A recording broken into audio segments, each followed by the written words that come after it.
The Avenfield apartments, we did not pursue beyond the point where we found other money.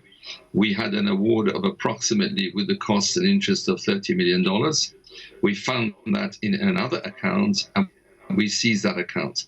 When we seized that account, we let the Avenfield apartments, which we put the charge on, go. And the reason why we let it go was because we were interested in any more money than we'd been awarded. We're not troublemakers. To put a spin on the idea that the Avenfield apartments... But this is your explanation. But Sharif family, they claim that we have been exonerated. Do you think they have been exonerated? It's a complete lie. They have not been exonerated. They are lying.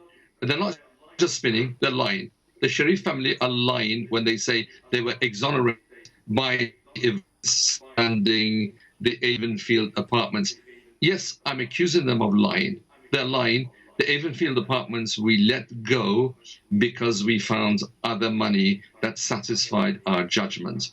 The idea of saying that... But why did you let it go? I could not understand. If those assets were bought with the stolen money, why did you let it go?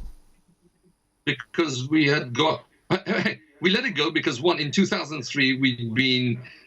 our contract was unlawfully breached by the government of Pakistan. We were therefore not looking for any more assets. We were looking for the assets so that we could satisfy our judgments against NAB.